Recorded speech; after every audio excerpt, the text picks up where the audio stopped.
Hi. A long time ago in a galaxy far, far away, one man's dream became reality. Even if you've never seen Star Wars, you know these words, may the Force be with you. The year was 1977, and George Lucas had an idea that would change everything and affect generations to come. Today I'm going to remind you of the impact that Star Wars had on American culture.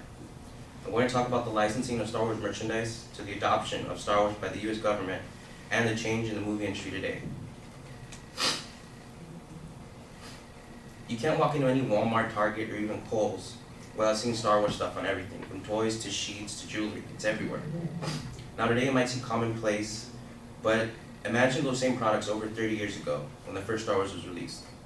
Coming off his very successful American Graffiti, George Lucas was rejected by United Artists, the production company who produced American Graffiti, and other production studios, but Fox Studios allowed George Lucas to write and direct Star Wars. Part of the reason they allowed him to do this was because George offered to go an additional $500,000 in order to have the licensing rights, and at the time it seemed like the right move. Because ticket sales was where all the money was at. Studios never made money off of licensing, it was just never heard of at the time. It started with the novelization of the film, which was published in December 1976, 6 months before the film's release. Next were the toys. Kenner Products were given the licensing rights to make these toys, but just like everyone else, no one was prepared for the film's galactic success, as Jay West of the LA Times puts it. A few toys were released when the movie debuted in theaters, but demand was high and shelves were empty. As time went on, the company feared they'd be missing out on so many customers. So, what was their solution? Sell a cardboard box. As you can see here, this was the early bird certificate. This was the most coveted empty box in the history of retail. The promise of delivery would have been enough to calm children's demands. The package included a membership card for Star Wars Fan Club and stickers of R2-D2, C-3PO, Star Wars, and May the Force be with you. The box came with a Luke, a Leia, Chewbacca, and R2-D2. 4 figures. Star Wars even saved Marvel in the 70s. In 1977, Marvel worked a deal with Lucasfilms to release 6 Star Wars comics from 77 to 78. As former Marvel editor Jim Shooter recalls, Star Wars, the movie, stayed in theaters forever. It seemed, not since the Beatles had I seen a cultural phenomenon of such power. In the most conservative terms, it is inarguable that the success of Star Wars comics was a significant factor in the Marvel's survival through a couple of very difficult years. From saving publishing companies to selling cardboard boxes, Star Wars' impact on culture at the time was evident, and soon they would even have a foot in the American government. Star Wars was such a phenomenon that it even got attached to the most powerful man in America, President Ronald Reagan. On March 23, 1983, a televised speech aired in which Reagan asked the American public for support of the defense budget he had submitted to Congress.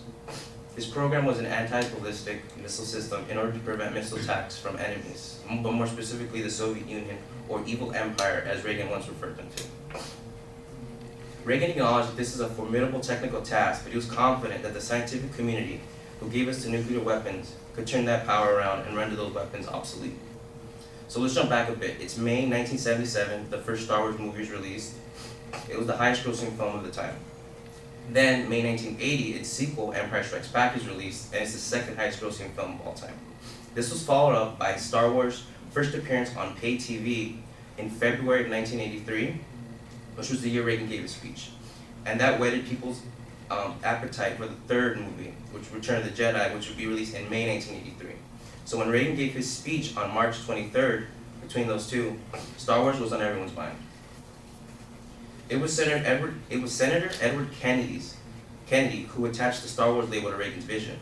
As Peter Weber from History Today writes, yet despite these critical intentions, the Star Wars label was so evocative and ambivalent that it was immediately embraced by some of Reagan's supporters, and henceforth the program, which did not acquire its official Strategic Defense Initiative title until the spring of 1984, was universally known as Star Wars.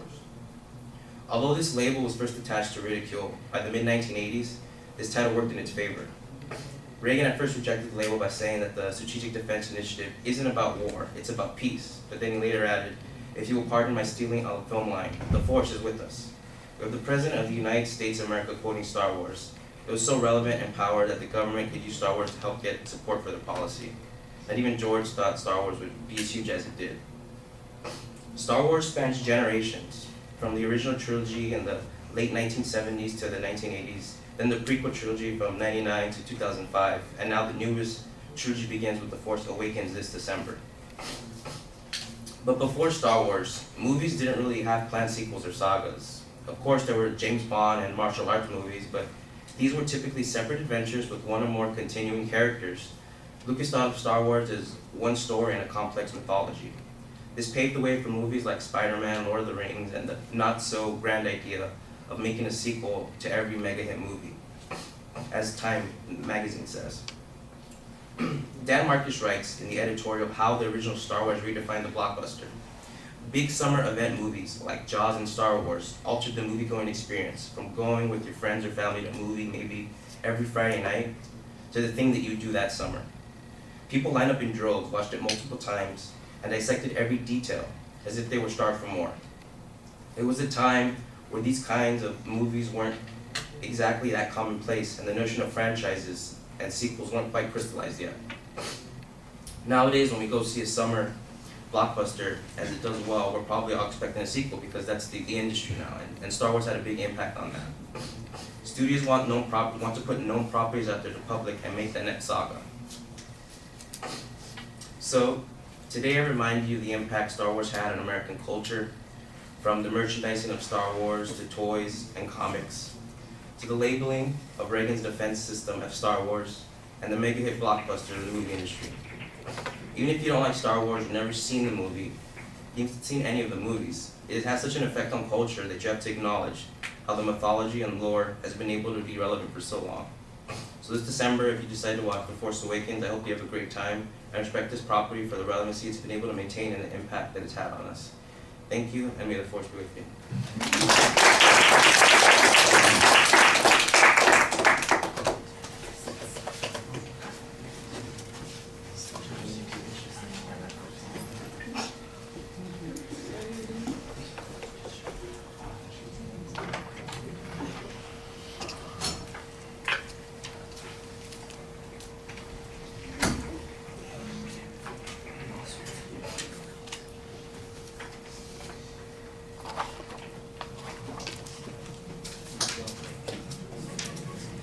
So Taylor, what did you think? I thought it was a good topic with the cultural impact of Star Wars. It was a nice opening with the words "and the visual lake," which is the same opening, of course, of all the Star Wars films. Interesting facts I didn't know about the novel coming out before the film, nor that Marvel was tied to Star Wars that early. I know they are now. You did cite all your works, your sources.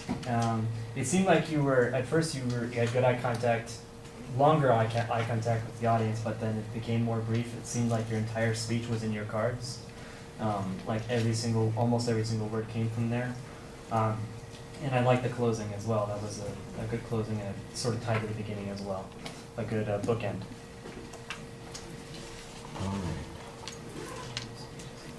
Yeah, I would agree with almost everything that Taylor just said. I thought, I'm looking at stuff that I thought was problematic. I thought maybe the organization in the body of the speech was a little less clear than it could be, but you had very good transitions, and the conclusion of the speech reminded us of everything that you were trying to structure the material around, so that worked really well.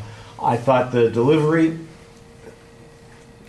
if I'm listening to you, I think it's really good because you planned the language. There are very clever things that you're saying there. It's written in a very smart way with phrases from the movies and clever references in the way you're talking it. So that sounds really good. But you can tell a little bit that you're reading it because it's not quite mechanical, but it's like on a metronome as opposed to being delivered a little bit more naturally. So that's just something that would come with more practice and time. Once you knew this down pat, you could probably do it repeatedly. This would be a great speech, for instance, for a competitive presentation. People would enjoy it because it's got that interesting cultural impact issue. It's not just about the movie series, it's about the way it impacted the culture and had an influence on things. So it gives it some significance to it. And you could easily do this in repetitive competitions, I think, and be effective with it. I thought the visuals were integrated into the presentation very well, and even though there are a lot of them, they worked pretty well. And I'm a sucker for Drew Struzan paintings, so I can sit there and look at the posters all day long, that sort of thing. That was pretty awesome. All right. And I especially liked, I want to make mention of it again, I especially liked your analysis of the way that the label Star Wars was used originally derisively to talk about Strategic Defense Initiative, and then how it got embraced and how it actually enhanced its credibility with the public and became a better driving force for that sort of thing, an unintended consequence of Senator Kennedy's attempt to diminish it. I thought that was interesting, and the source citations were all excellent too. All right, thank you.